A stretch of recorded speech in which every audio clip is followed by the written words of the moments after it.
Thank you everyone for coming tonight, really appreciate it. My name is Valerie Davis and I am a buyer's agent. So I've got a very short presentation to go through. So firstly, I'm just going to go through my background, why using a buyer's agent is the future of buying property, what our services are, who the typical client is, and what are our processes, how does a buyer's agent take you through that journey, and how I can help you. So that's a quick rundown of what I'll be talking about. Okay, so this is me.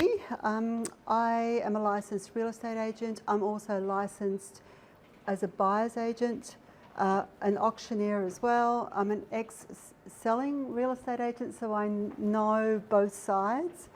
I've got a marketing degree, I'm a JP, got 2 adult kids which have, so I've successfully raised them thus far. I also buy property myself and I flip them, I renovate and flip. So I've got lots of experience. I was a selling agent for many years, had my own agency, and I naturally gravitated towards the buyers because it was really hard not to try to find them something. They were cashed up, they were ready to go, and I'd be like, okay, I've got to find them something. So I would contact other agents, I would knock on doors. So it was just a natural thing for me to do. So I started to do the buying side 2.5 years ago, and I'm loving it. So okay, so why are they the future? Why are buyer's agents the future? So well, we work for you. The selling agent works for the seller.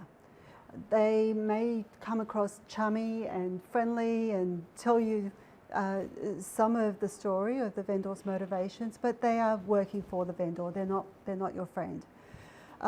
Many properties are sold off market now, so I would guess about 50% are sold off market.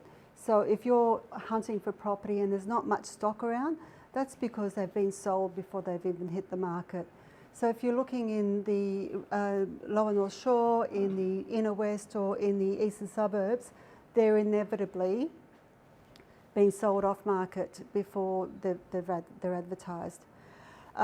So higher demand, everybody loves property, so there's more strategy is required around purchasing property these days.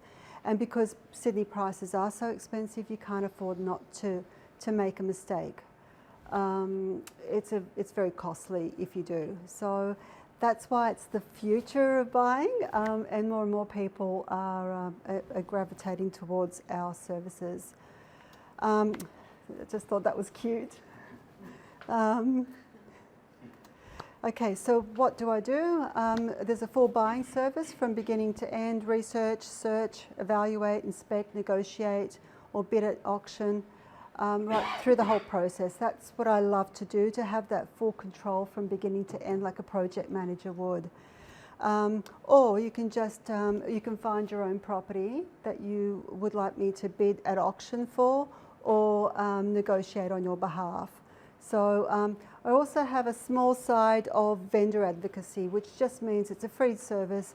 If anybody is looking to put on a selling agent and you don't know who to choose, because I'm in the marketplace, I know which selling agents are good, which ones are not so good. Some of them overpriced, underpriced, some of them are, I just know which ones you should sell through. And happy to, it's a very small part of my business though. Okay, so who's my typical client? Someone who's time poor, someone who likes to outsource. They're confused, they need clarity, a worrier, someone who needs clarity twice, someone who's been looking for a long time. On average, it takes about 9 months, according to realestate.com.au, to find your property, and that's from searching on and off over that period of time. Someone who wants a unique property, there may not be that many properties on the market, so I need to hunt further for that. Someone who wants privacy or confidentiality around their purchase, someone who's missed out a lot, and that happens quite a bit actually. If you go to auctions these days, there's inevitably, you know, a number of people bidding. Someone's missed out. Sometimes there's someone crying because, you know, it's very stressful. So I take that stress away. And someone who hates the auctions and they want to reduce their risk or mitigate their risk.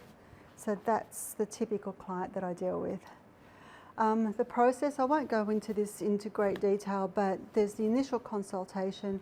Once I know what you want, I put together the strategy of how to get it. I start the search and selection process. I bring that to my client, and you know, we work out the good, the bad, and the ugly from that. And it's a learning exercise for me. I typically would find somebody a property within a month or two. It doesn't, you know, because I'm on it, focused. Whereas a buyer on their own might be doing it on and off over a period of time. I'm focused on it. Once the property is identified, I then do the due diligence for you to make sure that, you know, that there's no issues with the property. I could talk all night about that particular step, but and then once we've identified that that is the property we want to go for, I do the negotiations and the bidding.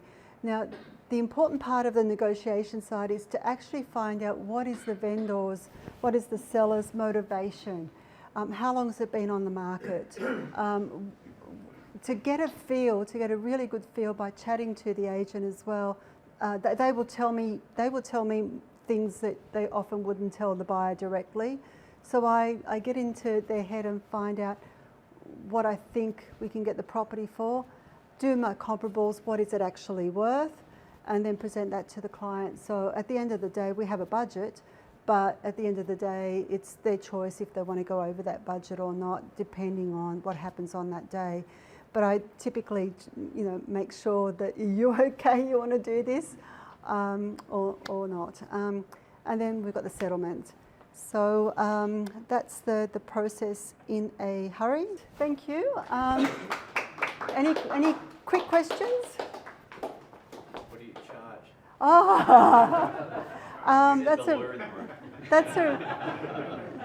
That is a really good question.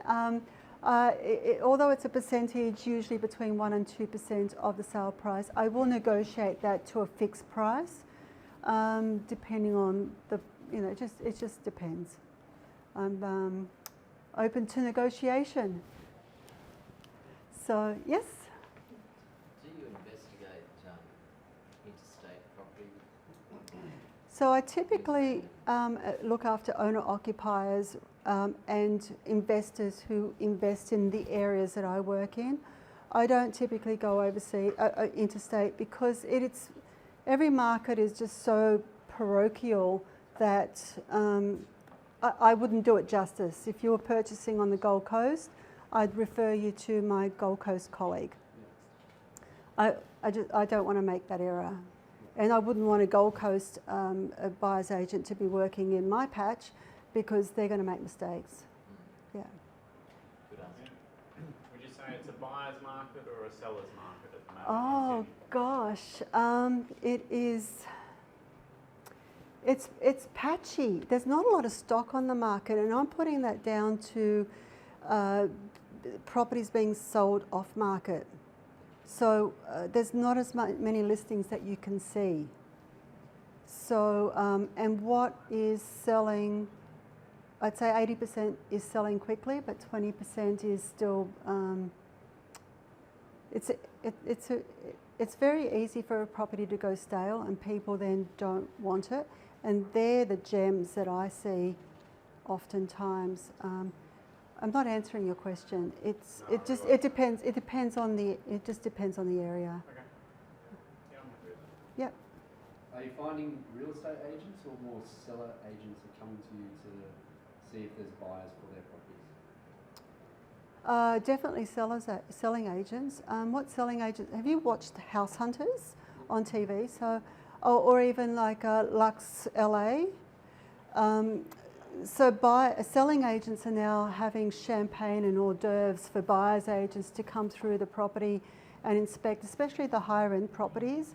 And so they're being sold through buyers agents before they hit the market through those means, with the higher end ones.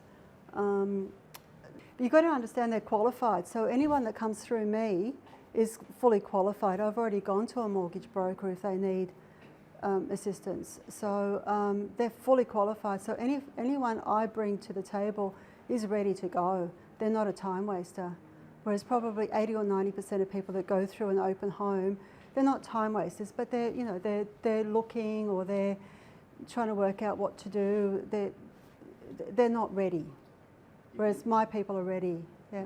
If that's the case at the moment with your in the western northern region as well, what sort of properties are they looking to buy at the moment, or are your clients looking to buy currently?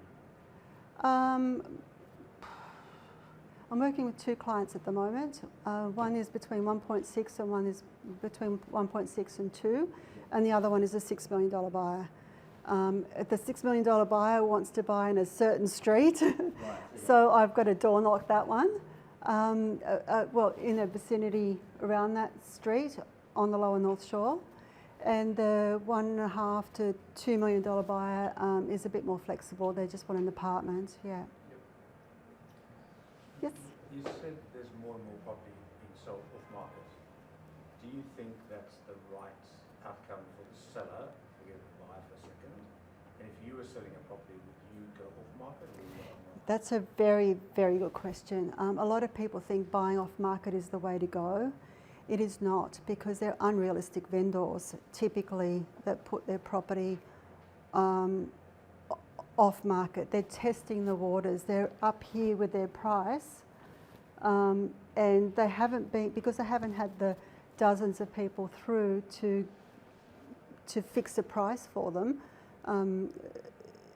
They haven't had that feedback, I should say. Do you think it's the vendors or the real estate agents giving them unrealistic expectations by knocking on their door and saying, I've got buyers for you? Sometimes it's the seller themselves who might be going to an open home, says, I've got a property XYZ, oh, can I come and have a look? Yeah, I'd sell if the price was good. So then all of a sudden they're off market, as long as there's a contract in place. So they're the unrealistic vendors that want this. And for some reason, everybody thinks buying off market is the way to go. And it's my job to know whether that is the case or not. But you said before that there are more and more properties being sold off market. They are. Forget the ones that don't sell unrealistic. Do you still think that the ones being sold off market are being sold at market price, below or above? In other words, if you were selling, would you sell your property off market? I'd say 70% are being sold above market. Yeah, maybe 60% are sold above market. Yeah. So what do you do with clients that want to buy an estate? I'm in finance, and I've just found recently I've done 2 transactions for people wanted to finance properties up in southeast Queensland because of the Olympics, and I said room, and one in Perth. I've got a colleague up there, Gavin, that I send any business over there. Gavin is excellent, so I just refer anything up there to him. He's been around that area for like 20 years and he knows his stuff. So I'm considering buying up there myself. I would use a buyer's agent up there. I wouldn't do it myself. Yeah. Thank you so much, everyone. Yeah.